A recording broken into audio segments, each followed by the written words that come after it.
नमस्कार, good morning. सुबह लक्ष्मी में आप सभी का स्वागत है। मैं हूं हर्षदा सावंत। सबसे पहले देखते हैं आज सुबह की खास खबरें।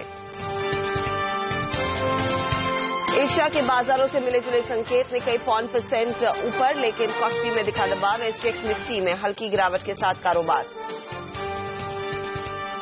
कच्चे तेल में तेजी लौटने से अमेरिकी बाजार झूमे। डाउ 200 पॉइंट चढ़ा। एसएनपी नैस्डैक 1% से ज्यादा ऊपर। रोजगार के आंकड़ों का रहेगा इंतजार। कच्चे तेल में दिखी 4% तक की शानदार तेजी। ब्रेंट क्रूड $57 के बेहद करीब। नाइमेक्स पर भाव $50 के पार। सरकार बजट में गोल्ड इंपोर्ट ड्यूटी घटाने का कर सकती है ऐलान। गोल्ड इंपोर्ट ड्यूटी 2 से 4% तक घटाने पर विचार संभव। सीएनबीसी आवाज की एक्सक्लूसिव खबर। और टाटा मोटर्स के निराशाजनक नतीजे। मुनाफे में 25% की गिरावट। आय भी निकली उम्मीद से कम। आज रहेगा अहम नतीजों का दिन। दिग्गज कंपनी टाटा स्टील के मुनाफे और आय में गिरावट का अनुमान। गेल एनएमडीसी भी पेश करेंगे तिमाही नतीजे। और सहारा प्रमुख सुब्रत रॉय की जमानत के लिए पैसे जुटाने का मसला उलझा। सहारा ग्रुप ने अमेरिका की मिराज कैपिटल ग्रुप पर जालसाजी के लगाए आरोप। 3 होटलों के नाम पर पैसे जुटाने के लिए किया था करार।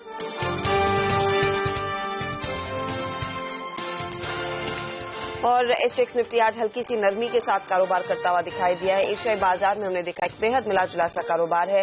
लेकिन 1% से ज्यादा के गेंस दिखा रहा था, लेकिन वहां से भी हल्की मुनाफा वसूली होती हुई दिखाई दी है। ओवरऑल इंटरनेशनल पिक्चर से क्या क्यों लेना चाहिए और अमेरिका में कल का सत्र कैसा था, इसका जायजा ले लेते हैं। संदीप ग्रोवर हमारे साथ है। Sandeep, good morning. Good morning Harshada. काफी मिक्स क्यूज हैं आज ग्लोबल मार्केट से। यूएस में हमने देखा काफी अच्छा कारोबार था। 1 से 1.25% के आसपास के गेंस के साथ वहां क्लोजिंग देखने को मिली। डाउ में 200 पॉइंट से ज्यादा की रैली थी। इनफैक्ट पिछले 4 दिन से लगातार हम देख रहे हैं कि डाउ में हरे निशान के साथ ही क्लोजिंग देखने को मिल रही है। दरअसल कच्चा तेल स्थिर और जैसे आपने कहा 4% के आसपास के गेंस हमने कल बनते हुए देखे। बीता सेशन आपको याद हो काफी कमजोर था। 9% के आसपास की कमजोरी वहां देखने को मिली। उसके बाद अब जो कीमतों में बढ़त आई है, तो कहीं ना कहीं बाजार ऐसा मानकर चल रहा है कि ये जो $45 से $55 की रेंज है, उसी के बीच में नाइमेक्स क्रूड दरअसल अब स्थिर होता हुआ जा रहा है। तो कहीं ना कहीं क्रूड की जो स्टेबिलिटी है उसको बाजार काफी पॉजिटिवली ले रहे हैं। इसके अलावा बेरोजगारी दावा के आंकड़े जितना अनुमान किया जा रहा था उससे कम निकल के सामने, तो वो एक पॉजिटिव था। और अब बाजारों का फोकस जो है पूरी तरह से कल जो नॉन फार्म पेरोल डाटा यानी कि जनवरी महीने की जो सरकारी जॉब्स रिपोर्ट आने वाली है उसके ऊपर। और माना जा रहा है कि 2,30,000 से 2,35,000 नई नौकरी जोड़ने का अनुमान है। और जो बेरोजगारी दर है वो भी 5.6% पर स्थिर रह सकती है। तो एडीपी एम्प्लॉयमेंट रिपोर्ट के बाद अब बाजार का फोकस सरकारी नौकरियों के ऊपर है, जो कि माना जा रहा है कि इस बार भी काफी मजबूत रह सकती है। तो उससे पहले बाजारों में हमने देखा अच्छे खासे गेंस के साथ क्लोजिंग देखने को मिली और ओवरऑल 1% के आसपास की तेजी लेके बाजार बंद हुए। जहां तक यूरोप की बात है तो हमने काफी मिक्स ट्रेड वहां पे होते हुए देखे। आपको याद हो तो कल हमने बताया था कि ईसीबी की ओर से एक एक्शन निकल के सामने, जिसमें उन्होंने जो ग्रीस के बैंक्स है ग्रीक डेट को एज अ कोलैटरल लेने से मना कर दिया था। कोई भी लोन अगर उनको लेना है, यानी कि ग्रीस के सेंट्रल बैंक के पास जाके उनको अपनी पूरी फंडिंग के लिए यहाँ पे निर्भर होना होगा। और कहीं ना कहीं ईसीबी की ओर से ग्रीस के ऊपर अपना जो डेट प्रोग्राम है उसके जो नेगोशिएशंस है उसको लेकर कहीं ना कहीं दबाव बन रहा है। और उसके बाद यूरोप के मार्केट्स ने कल पहली बार उसके ऊपर रिएक्ट किया। ओपनिंग खराब हुई थी, लेकिन उसके बाद लोअर लेवल से रिकवरी देखने को मिली। तो ओवरऑल संकेत वहां से भी पॉजिटिव है। लेकिन एशिया में इतना ज्यादा आज हम देख रहे हैं कि मजबूती का सेशन नहीं देखने को मिला जितना हमने यूएस में देखा था। काफी मिक्स ट्रेड वहां पे देखने को मिल रहे हैं। निकेई जरूर मजबूत है, 125 पॉइंट के आसपास की रैली है, लेकिन कॉस्पी में गिरावट है। दूसरे बाजारों में अगर आप देखें तो बहुत ज्यादा जोश फिलहाल नहीं देखने को मिला। और हैंगसेंग जिसे हम ट्रैक करते हैं वहां पे भी करीब 21 पॉइंट के आसपास की कमजोरी के इंडिकेशन है। और एसजीएक्स निफ्टी भी ऐसे इंडिकेशन दे रहा है कि आज फिर से कमजोर सेशन हो सकता है। करीब 104% के आसपास की कमजोरी के इंडिकेशन फिर से देखने को मिल रहे हैं। तो यूएस में हमने जोश बनते हुए देखा, यूरोप में मिक्स क्लोजिंग थी और इसी के चलते एशिया में भी मिक्स ट्रेड देखने को मिल रही है, जिसकी वजह से एसजीएक्स निफ्टी संकेत दे रहा है कि हल्की नरमी के साथ आज इंडियन मार्केट की शुरुआत देखने को मिल सकती है। लेकिन जिस तरह से पिछले कुछ दिनों में लगातार बिकवाली का दबाव आया है, क्या फ्राइडे में एक पुल बैक की संभावना है या फिर एक और स्लैक सेशन रहेगा? अनिल सिंह भी हमारे मार्केट एडिटर हमारे साथ जुड़ गए हैं। Anil, good morning. International cues, US में तो अच्छी स्थिति थी, लेकिन एशिया इतनी ज्यादा रौनक नहीं दिखा रहा है। बिल्कुल। और इस वक्त भारतीय बाजार ग्लोबल मार्केट्स के मुकाबले में अपने ट्रिगर्स पर ही ज्यादा ट्रेड करते हुए दिख रहे हैं। ट्रिगर्स 2 ही हैं हर्षदा, और एक है नतीजे और दूसरा है फ्लोज। जहां तक नतीजों का सवाल है, इसमें कोई डाउट नहीं है कि बाजार यहाँ पर अब भी कमजोर नतीजे देखते हुए नजर आ रहे हैं। और कल भी देर बाजार बंद होने के बाद जो नतीजे टाटा मोटर्स के आए हैं वो थोड़े कमजोरी की तरफ इशारा कर रहे हैं। दूसरी ओर फ्लोज में देखें तो थोड़ा सा पॉजिटिव संकेत जरूर आता हुआ दिख रहा है। पॉजिटिव तो नहीं कहूंगा, ये कहूंगा कि कम से कम नेगेटिव संकेत कम होते हुए दिख रहे हैं। एफआईज की तरफ से बिकवाली का आंकड़ा काफी कम है। डोमेस्टिक फंड्स ने काफी दिनों बाद खरीदारी की और एफआईज ने वायदा कारोबार में भी अपनी बिकवाली थोड़ी धीमी की है। खास बात यह है कि कई दिनों के बाद पहली बार स्टॉक फ्यूचर्स में थोड़ी खरीदारी होती हुई दिखी है। तो कम से कम एक कंफर्ट जो थोड़ा सा अगर आप लेना चाहें तो वो ये हो सकता है कि 8700 के लेवल के आसपास एग्रेसिव शॉर्ट्स अब नहीं बन रहे हैं, एग्रेसिव बिकवाली नहीं हो रही और मौका लगेगा तो एफआई थोड़ी बहुत खरीदारी करने के मूड में आ सकते हैं। तो वही एक थोड़ा सहारा मिल सकता है शायद आज के ट्रेडिंग सेशन में, और उस लिहाज से एक कमजोर ओपनिंग के बाद आप लोअर लेवल से रिकवरी आते हुए देख सकते हैं। लेकिन बाजार अब भी वोलेटाइल रहेंगे, हफ्ते का आखिरी ट्रेडिंग सेशन है और उसके बाद आपको अगले हफ्ते दिल्ली के रिजल्ट्स फेस करने हैं, तो थोड़ा सा नर्वसनेस वहां से रहेगी। तो ओवरऑल रणनीति ये उनकी है, अगर आप निवेशक के तौर पर बाजार में हैं तो इस गिरावट में थोड़ा खरीदारी करना शुरू करें, और अगर ट्रेडर हैं तो फिर सिर्फ इंटरडे ट्रेड करके वो अपनी पोजीशन रखनी होगी। गैप अप ओपनिंग मंडे को आपको या गैप डाउन ओपनिंग मिल सकती है, तो थोड़ा सा कॉशियस रहना ठीक रहेगा इस बाजार में। शुक्रिया अनिल। तो थोड़ा बहुत कॉशन बरकरार रहेगा। याद रखिए पिछले 5 सत्रों में लगातार भारतीय बाजारों में बिकवाली का दबाव आया है और जैसे अनिल कह रहे हैं इंटरनल्स पर ज्यादा बाजार रिएक्ट करेगा, ना कि एक्सटर्नल क्यूज पर, यानी कि अंतर्राष्ट्रीय बाजार में जो कुछ हो रहा है उस पर। निफ्टी में ऐसी स्थिति में क्या रणनीति आपकी होनी चाहिए? मैक्स ग्रोथ कैपिटल के आशुतोष सरना हमारे साथ लाइन पर है। आशुतोष, कल भी हमने देखा 8800 के पार निकलने में कामयाब था निफ्टी, लेकिन वहां पर गाड़ी रुकी नहीं, एक रिवर्स गियर लिया और 8711 पर जाकर दिन की समाप्ति रही। आज निफ्टी के लिए क्या रणनीति होगी ऐसी स्थिति में? वेरी गुड मॉर्निंग जी। मैं समझता हूँ कि 8740 एक क्रूशियल लेवल था जिसके नीचे निफ्टी ट्रेड हो रही है, और कल भी हमने देखा कि 8740 के नीचे ही क्लोज हुई है। तो मैं समझता हूँ कि अभी सेल ऑन राइज अगर रखते हैं स्ट्रेटेजी तो ज्यादा बेहतर रहेगा 1-2 दिनों के लिए। स्टॉप लॉस रहेगा 8750 का। सेल करेंगे निफ्टी को 8630 और 8770 आई थिंक इंपॉर्टेंट लेवल्स हैं जहां से एक पुल बैक रैली हम वापस देख पाएंगे। ओके, और किन स्टॉक्स पर आपको लगता है फिर फोकस रखना चाहिए? क्या स्टॉक स्पेसिफिक खरीदारी की अपॉर्चुनिटी है या फिर आप बिकवाली करना पसंद करेंगे? जी, अगर मार्केट थोड़ा सा भी हमें ऊपर मिलता है तो I think sell on rise में कैनरा बैंक बेचना चाहूंगा। स्टॉप लॉस रहेगा 440 का और टारगेट रहेगा 417 का। और मार्केट अगर नीचे 8630 के आसपास हमें मिलती है तो आई थिंक सेल बाय करेंगे। स्टॉप लॉस रहेगा 72 और 76 के टारगेट के साथ। ओके, तो सेल में जहां पर अपॉर्चुनिटी दिख रही है खरीदारी की 76 के टारगेट के लिए, वहीं दूसरी तरफ कैनरा बैंक में एक अपॉर्चुनिटी सेल साइड की आती हुई दिखाई देगी। जैसे आशुतोष ने कहा, यहाँ पर जो टारगेट रहेगा 417 रुपए का रहेगा। शुक्रिया आशुतोष इस जानकारी के लिए। और इस आम बजट में गोल्ड इंपोर्ट ड्यूटी में हो सकती है कटौती, देखेंगे सीएनबीसी आवाज की एक्सक्लूसिव खबर ब्रेक के बाद।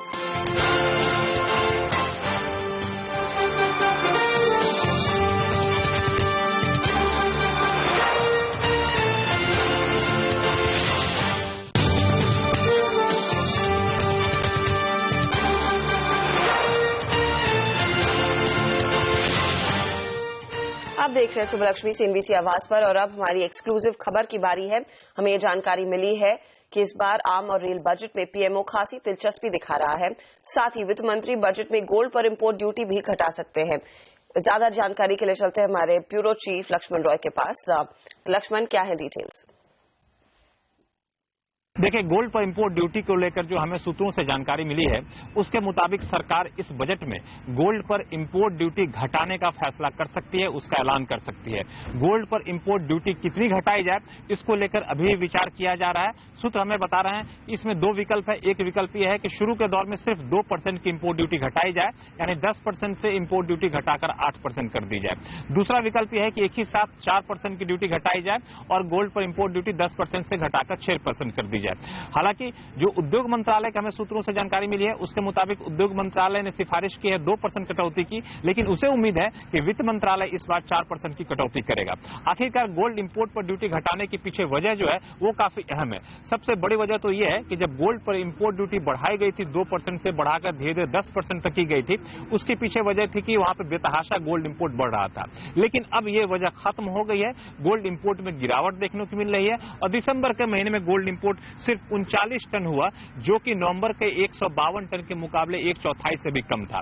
दूसरी वजह थी गोल्ड इंपोर्ट पर ड्यूटी बढ़ाने की, वो था सीएडी। अब सीएडी भी काफी हद तक करंट अकाउंट डेफिसिट कंट्रोल में आ चुका है। तीसरी जो सबसे बड़ी वजह है गोल्ड पर इंपोर्ट ड्यूटी घटाने को लेकर, वो है जेम्स एंड ज्वेलरी सेक्टर।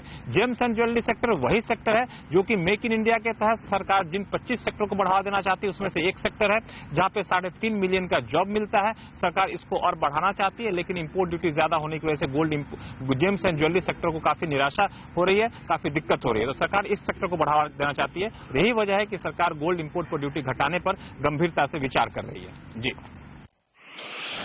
और ऑटो कंपनी टाटा मोटर्स के दिसंबर तिमाही के नतीजे बेहद खराब रहे हैं। यहां पर हमने देखा है मुनाफे में करीब 25% की गिरावट और रेवेन्यू के फ्रंट पर भी इतना कुछ खास एनवायरमेंट नहीं बनता हुआ दिखाई दिया है। पूरी एनालिसिस की है हमारी रिसर्च एनालिस्ट सोनम मेहता ने। सोनम, टाटा मोटर्स ने बेहद ही कमजोर नतीजे घोषित किए हैं। इस बार जीएलआर भी कंपनी की मदद नहीं कर पाया है। रेवेन्यूज उम्मीद से बेहतर रहे, लेकिन मुनाफा और मार्जिन दोनों ने निराश किया है। कंसोलिडेटेड बेसिस पर कंपनी के मुनाफे में 25.5% की गिरावट आई है। मार्जिन बेहद ही कमजोर 14.4% के मार्जिन डिलीवर हुए हैं पिछले साल के 15.6% के मुकाबले। जीएलआर के प्रदर्शन ने इस बार नेगेटिवली सरप्राइज किया है, उम्मीद से कमजोर आंकड़े घोषित किए हैं। जीएलआर के मुनाफे में 4% की गिरावट आई है। जीएलआर के मार्जिन भी बेहद ही सरप्राइजिंग 18.6% के डिलीवर हुए हैं पिछले साल के 17.9% के मुकाबले। और सबसे बड़ा डिसअपॉइंटमेंट, सबसे बड़ा धक्का टाटा मोटर्स को फिर से उनका स्टैंड अलोन कारोबार। कंपनी को 2100 करोड़ का घाटा हुआ है पिछले साल के 1250 करोड़ के मुनाफे के मुकाबले। यहाँ पे 310 करोड़ का प्रोविजन किया गया है सिंगूर लैंड के इस मामले में, और साथ ही कंपनी को 216 करोड़ का फॉरेन एक्सचेंज घाटा हुआ है। वही स्टैंड अलोन कारोबार ने ऑपरेशनली भी या फिर एबिटा लेवल पर भी घाटा ही दर्ज कर दिया है। तो स्टैंड अलोन कारोबार फिर से ओवरऑल परफॉर्मेंस को ट्रैक करता हुआ जीएलआर इस बार मदद नहीं कर पाया है। ओवरऑल परफॉर्मेंस बेहद ही कमजोर। और टाटा मोटर्स के सीएफओ सी रामकृष्णन का कहना है कि सिंगूर और दूसरे मामलों पर प्रोविजनिंग करने से मुनाफे पर दबाव देखा गया है।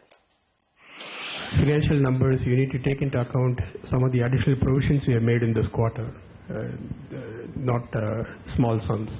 Singur, we have made a provision of about 300 crores plus. The matter is pending with the Supreme Court, and there could be certain uncertainty in terms of the timing of the final disposal of the case. Therefore, we have taken that provision after all these years in this quarter. Tata Motors के नतीजे भले ही कमजोर हो, लेकिन जानकारों में कह रहे हैं कि इसमें अब खरीदारी का मौका दिख रहा है। रिस्क कैपिटल एडवाइजर्स की डीडी शर्मा मानते हैं कि कंपनी के प्रदर्शन में आगे सुधार जरूर आएगा। शेयर बाजार चूंकि फ्यूचर पे चलता है, पास्ट पे नहीं चलता है, और फ्यूचर आउटलुक जो है वो मैं समझता हूँ कि टाटा मोटर्स का अच्छा हो रहा है, क्योंकि पर्टिकुलरली जो डोमेस्टिक बिजनेस है कमर्शियल व्हीकल का, वहाँ बहुत तेजी से इम्प्रूवमेंट देखने को मिल रहा है। साथ ही साथ इन्होंने जो नई कारें लॉन्च की है, जेस्ट और बोल्ट, उनकी भी जो है परफॉर्मेंस काफ़ी अच्छी चल रही है और वहाँ काफ़ी अच्छी स्ट्रांग डिमांड है और वहाँ ग्रोथ भी काफ़ी अच्छी दिखाई है इन्होंने जनवरी में। तो उसके देखते हुए मुझे लग रहा है कि ये शेयर अगर कोई गिरावट आती है तो उसमें अकुमुलेट करके और रखने जैसा है। नजरें रहेंगी आज स्टॉक कैसे रिएक्ट करता है बाजार खुलने के बाद, लेकिन फिलहाल वक्त हो रहा है एक छोटे से ब्रेक का। टाटा मोटर्स के अलावा दूसरे कौन से शेयर आपके रेडार पर होने चाहिए, हम आपको बताएंगे स्टॉक्स एंड न्यूज में, और साथ ही आपको बताएंगे आज का ट्रेड कमोडिटी और करेंसी मार्केट के लिए। ब्रेक के बाद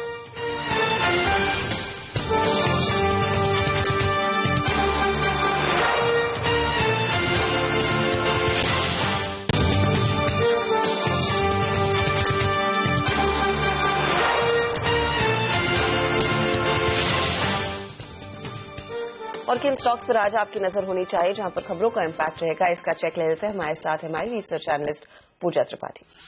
जी, सबसे पहले शुरुआत करते हैं आज आने वाले नतीजों से। टाटा स्टील से शुरुआत करेंगे। यहाँ पर एक कमजोर नतीजे देखने को मिल सकते हैं। काफी सारे माइनिंग इश्यूज और प्लांट्स के शटडाउन की वजह से इस बार नतीजों में दबाव देखने को मिल सकता है। रेवेन्यू में करीब 4% की और मुनाफे में 60% की गिरावट यहाँ पर देखने को मिल सकती है। एनएलडीसी के नतीजों की बात करें तो कंपनी ने नवंबर और दिसंबर में काफी सारे प्राइस कट लिए थे, जिसकी वजह से इस बार मुनाफे और मार्जिन के फ्रंट पर थोड़ा दबाव देखने को मिल सकता है। तो यहाँ पे भी एक कमजोर नतीजे देखने को मिलेंगे।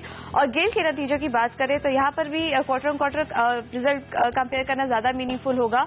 खराब नतीजे देखने की उम्मीद, क्रूड के दामों में गिरावट और पेटकैम में भी जो दबाव चल रहा है उसकी वजह से काफी ज्यादा दबाव इस बार देखने को मिल सकता है। और इसके अलावा कंपनी के ऊपर सब्सिडी का बर्डन भी पड़ सकता है, तो इसकी वजह से इस बार मुनाफे में थोड़ा बहुत इम्पैक्ट देखने को मिल सकता है। इन तीनों के अलावा जो और भी कंपनीज जो अपने नतीजे घोषित करेंगी उसमें Sun TV, Tata chemical, TC jewellers, GNTC, Dena bank, Jet Airways, IDBI bank जैसी कंपनीज भी आज अपने नतीजे घोषित करेंगी, जिन पर की हमारी नजर होगी। अब बात करते हैं उन नतीजों की जिन्होंने कल मार्केट बंद होने के बाद घोषित किए। पीटीसी इंडिया काफी खराब नतीजे पेश किए, उम्मीद से काफी कमजोर आंकड़ा देखने को मिला। मुनाफे में करीब 90% से ज्यादा की गिरावट देखने को मिली है और अदर इनकम में भी 40% की गिरावट देखने को मिली है। एचडीएफसी बैंक, यहाँ पर कंपनी ने क्यूआईपी का क्लोजर की घोषणा की है, जिसमें कि जो इश्यू प्राइस है वो 1067 प्रति शेयर पर तय किया गया है और कंपनी यहाँ पर क्यूआईपी के जरिए करीब 2 करोड़ शेयर्स इशू करेगी। अब बात करते हैं कुछ फंड एक्शन की। एसजीआईएल, यहाँ पर जेनियस इन्वेस्टमेंट फंड ने कंपनी की करीब 22 लाख शेयर 106 रुपए प्रति शेयर पर खरीदे। मोंटे कार्लो, यहाँ गोल्डमैन सैक्स ने कंपनी की करीब 1.5 लाख शेयर्स 569 रुपीज प्रति शेयर पर खरीदे। और आखिर में बात करते हैं टाटा स्पॉन्ज की, यहाँ पर मेरिल लिंच कैपिटल ने कंपनी के करीब 1 लाख शेयर 712 रुपए प्रति शेयर पर खरीदे। शुक्रिया इस जानकारी के लिए। तो ये तमाम स्टॉक्स रहेंगे आज रेडार पर, लेकिन करेंसी मार्केट और कमोडिटी मार्केट का भी जायजा ले लेते हैं, जहां पर कल हमने देखा था कि डॉलर के मुकाबले रुपया करीब 2 पैसे मजबूत होकर 61.73 पर बंद होता हुआ दिखाई दिया था। रुपए की चाल आज क्या रहेगी, इस पर एक चेक लेंगे। पहले डेस्टिनी सिक्योरिटीज के मनीष शर्मा हमारे साथ है। मनीष, क्या स्ट्रैटेजी रहेगी रुपए में? यूएसडीएनआर में 62.30 का एक काफी अच्छा रेजिस्टेंस बना हुआ है। 62.10 और 62 के लेवल्स पे शॉर्ट करने की राय रहेगी और टारगेट्स मिल सकते हैं 61.70 और 61.50 के। ओके, साथ ही मनीष, फोकस है कमोडिटी मार्केट के एक्शन पर, खास तौर से सोना जिस तरह से रुपए में हमने देखा है मूव आया और आप कह रहे हैं कि करीब 62.10 तक के लेवल्स देखने को मिल सकते हैं, क्या आपकी रणनीति रहेगी सोने के लिए?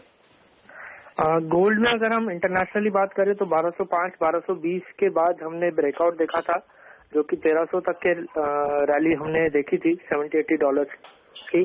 करंटली प्राइस कंसोलिडेट कर रहे हैं 1250 से 1270 के बीच में, तो मेरा मानना है कि यहाँ से वापस अप ट्रेंड ही देखने को मिलेगा और 1305 के ब्रेकआउट के बाद 1350, 1370 के टारगेट इंटरनेशनल लेवल पे देखने को मिल सकते हैं।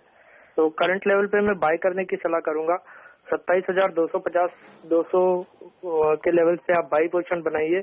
26,950 का आप स्टॉप लॉस रखिए और 28,000 और 28,500 के लेवल्स आपको देखने को मिल सकते हैं। साथ ही कच्चा तेल कंस्ट्रिंग यहाँ पर कल 4% की पुल बैक देखने को मिली है और एशिया में अब आप देखिए 51.22 के आसपास ट्रेड्स बनते हुए दिखाई दिए और ब्रेंट $57 के पार निकल गया है। क्या सलाह होगी एमसीएक्स के ट्रेडर्स के लिए? कच्चे तेल में आप डेली चार्ट अगर देखिए तो 7 महीने की मंदी के बाद हमने पहली बार हायर हाइज और हायर लोज बनते हुए देखा है, जो कि एक काफी अच्छा ट्रेंड रिवर्सल पैटर्न है। मुझे लगता है 2940 जब तक होल्ड करेगा तब तक बाय करने की सलाह रहेगी। 3100 के लेवल्स तक अगर डिप मिल जाता है तो वहां पर बाय पोजीशन बनाइए। 3350 के टारगेट्स और 3500 तक के टारगेट देखने को मिल सकते हैं। इसमें स्टॉप लॉस होगा 2940 का। शुक्रिया इस जानकारी के लिए। तो एक पुल बैक का एमसीएक्स पर भी देखा जाएगा कच्चे तेल में 3750 के टारगेट के लिए आप ये प्ले कर सकते हैं। शुक्रिया उस अपडेट के लिए। लेकिन आने वाले दिनों में आपको आईआरसीटीसी की वेबसाइट पर शॉपिंग और गिफ्टिंग के ऑप्शंस भी मिलेंगे। सीएनबीसी आवाज को मिली एक्सक्लूसिव जानकारी के मुताबिक ई कॉमर्स कंपनी अमेजॉन के साथ आईआरसीटीसी की बातचीत आखिरी दौर में है, जिसके बाद अमेजॉन आईआरसीटीसी की वेबसाइट का इस्तेमाल अपना बिजनेस बढ़ाने के लिए करेगी। जल्द ही आप ऑनलाइन रेल टिकट बुक कराने के साथ साथ शॉपिंग का भी मजा ले सकेंगे। सूत्रों से मिली जानकारी के मुताबिक ई कॉमर्स कंपनी अमेजॉन और आईआरसीटीसी का करार फाइनल स्टेज में पहुंच गया है। करार के मुताबिक अमेजॉन आईआरसीटीसी का डेटाबेस इस्तेमाल करेगी। इसके साथ ही ऑनलाइन टिकट बुक कराते वक्त अमेजॉन के तमाम ऑफर्स और डिस्काउंट आईआरसीटीसी की वेबसाइट पर दिखेंगे, जिस पर एक क्लिक से कंज्यूमर अमेजॉन पर शॉपिंग कर पाएगा। दोनों कंपनियों का ये करार 2 साल के लिए होगा और इसके लिए आईआरसीटीसी को सालाना 18 करोड़ रुपए दिए जाएंगे। इसके साथ ही अमेजॉन ने कंफर्मेशन अमाउंट के तौर पर 50 लाख रुपए जमा भी करा दिए हैं। रोजाना 5 लाख से ज्यादा लोग IRCTC की वेबसाइट को विजिट करते हैं। यही वजह है कि Amazon IRCTC के कस्टमर डेटाबेस को एक बड़ी बिजनेस अपॉर्चुनिटी के तौर पर देख रहा है। Amazon की कोशिश IRCTC के प्लेटफॉर्म के जरिए अपने बिजनेस मॉड्यूल को देश भर में बड़े पैमाने पर फैलाने की है। अगले 2 साल में ई प्लेटफॉर्म के जरिए IRCTC ने 200 करोड़ रुपए कमाई का लक्ष्य रखा है। यही वजह है कि हर कंपनी और ब्रांड के लिए IRCTC ने अपने दरवाजे खोल दिए हैं। कंपनी की कोशिश फ्लिपकार्ट और eBay जैसी वेबसाइट को भी अपने प्लेटफॉर्म पर लाने की है। वेबसाइट पर शॉपिंग को बढ़ावा देने के लिए IRCTC ने शॉपिंग ई जोन का कॉलम भी शुरू कर दिया है। साथ ही IRCTC जल्द ही गिफ्टिंग ऑप्शन के तौर पर स्वीट्स और फ्लावर्स कैटेगरी को भी इंट्रोड्यूस करने की तैयारी में है। IRCTC ने ब्लाब्ला टैक्सी सर्विस के साथ भी 6 महीने का करार किया है, जिसके लिए उसे 4 करोड़ रुपए मिलेंगे। दीपाली नंदा, दिल्ली। और इसी के साथ सुबह लक्ष्मी में आज इतना ही। SGX निफ्टी पर एक बार फिर नजर डाल लेते हैं। यहाँ पर लगभग 16 अंकों की हल्की सी गिरावट देखने को मिल रही है। पिछले 5 सत्रों में हमने लगातार देखा है निफ्टी पर दबाव बनता हुआ दिखाई दिया है। क्या आज रिकवरी की ओर बाजार रुख करेगा? SGX निफ्टी आप देखिए कि सिर्फ 8 अंक नीचे है। इस पर नजरें रहेंगी और साथ ही हम आपको बताएंगे ऐसे 20 आइडियाज जिस पर आज ट्रेड का मौका रहेगा। स्टॉक 2020 में बने रहिए CNBC आवाज के साथ।